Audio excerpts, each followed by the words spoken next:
कार्तिक मास महात्म कथा के 13वें अध्याय के अंतर्गत दोनों ओर से गदाओं, बाणों और शूलों आदि का भीषण प्रहार हुआ। दैत्यों के तीक्ष्ण प्रहारों से व्याकुल देवता इधर उधर भागने लगे। तब देवताओं को इस प्रकार भयभीत हुआ देख गरुड़ पर चढ़े भगवान युद्ध में आगे बढ़े और उन्होंने अपना सारंग नामक धनुष उठाकर बड़े जोर का टंकार किया। त्रिलोकी शब्दित हो गया। पल मात्र में भगवान ने हजारों दैत्यों के सिरों को काट गिराया। फिर तो विष्णु भगवान और जलंधर का महासंग्राम हुआ। बाणों से आकाश भर गया। लोग आश्चर्य करने लगे। भगवान विष्णु ने बाणों के वेग से उस दैत्य के ध्वजा, छत्र और धनुष बाण काट डाले। इससे व्यथित हो उसने अपनी गदा उठाकर गरुड़ के मस्तक पर दे मारी।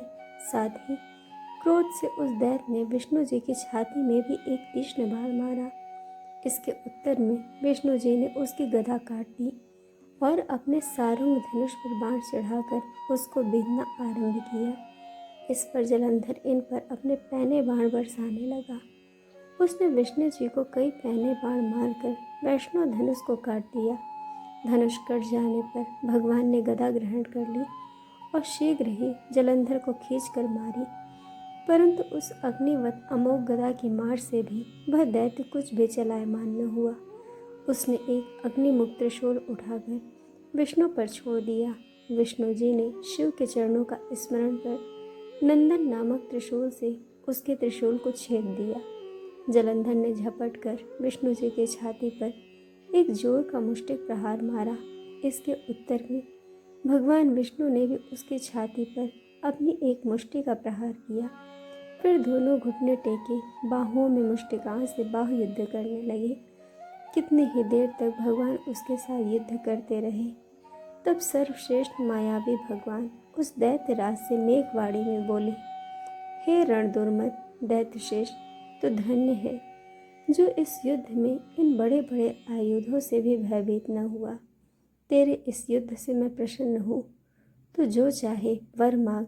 मायावी विष्णु की ऐसी वाणी सुनकर जलंधर ने कहा, हे भावुक, यदि आप मुझ पर प्रसन्न हैं तो यह वर दीजिए कि आप मेरी बहन तथा अपने सारे कुटुंबियों सहित मेरे घर पर निवास करें।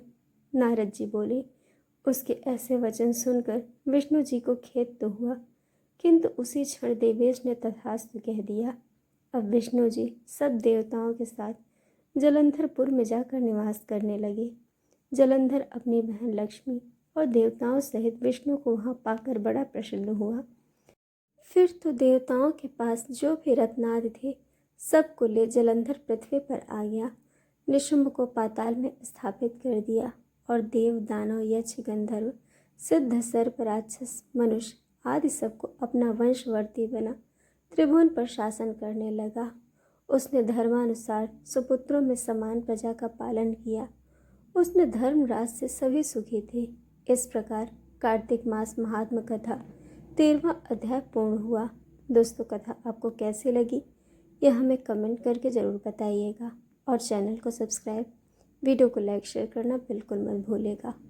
वीडियो देखने के लिए आप सभी का बहुत बहुत धन्यवाद। जल्द मिलेंगे एक और नए वीडियो के साथ।